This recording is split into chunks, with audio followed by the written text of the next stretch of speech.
জুলাই মাসে বিভিন্ন রকম কর্মসূচি সত্ত্বেও বিচার বিভাগের বিকেন্দ্রীকরণ এবং রাষ্ট্রপতির ক্ষমা প্রদর্শনের বিশেষ ক্ষমতার বিধান সংশোধনে একমত হওয়ার লক্ষ্যে বৃহস্পতিবার সকাল 11টায় শুরু হয় জাতীয় ঐকমত্য কমিশনের দ্বিতীয় দফার 9ম দিনের বৈঠক। যোগ দেন বিএনপি, জামায়াত, এনসিপি সহ বিভিন্ন রাজনৈতিক দলের প্রতিনিধিরা।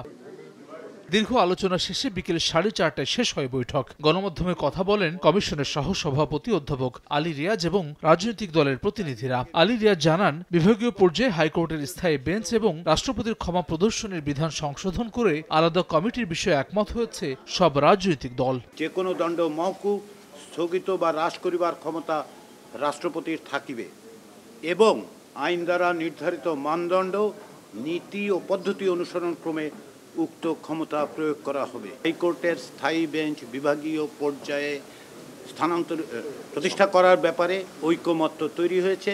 সাংবিধানিক ও সংবিধিবদ্ধ প্রতিষ্ঠানের নিয়োগ কমিটির মতো মৌলিক বিষয়েও ঐকমত্য তৈরির উপর জোর দেন এবি পার্টি এবং গণসংহতি আন্দোলনের নেতারা। একেবারেই অপরিহার্য ক্ষমতার ভারসাম্য তৈরির জন্য সেই সব ন্যূনতম বিষয়ে আমরা ঐকমত্য তৈরির জন্য চেষ্টা চালাচ্ছি।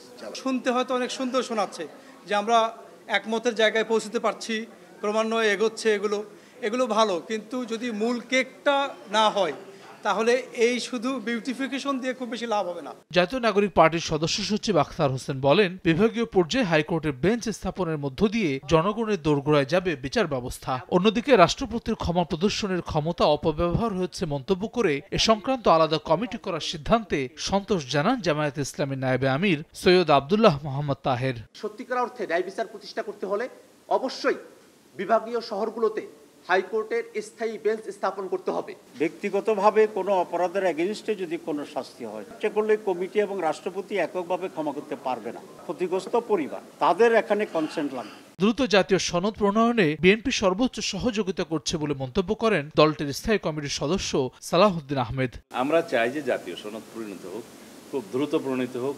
এই আলাপ আলোচনা আরও বেশি দিন যেন দীর্ঘায়িত না হয়, আমরা যাতে কাছাকাছি আসতে পারি সেটা চেষ্টা করছি। সংস্কার বাস্তবায়নে জাতীয় সনদ তৈরি করতে 20 মার্চ থেকে এখন পর্যন্ত 54টি বৈঠক করেছে জাতীয় ঐকমত্য কমিশন। আমরা সকলে প্রাণ দিয়ে হাসান ওয়ালি, সময় সংবাদ, ঢাকা।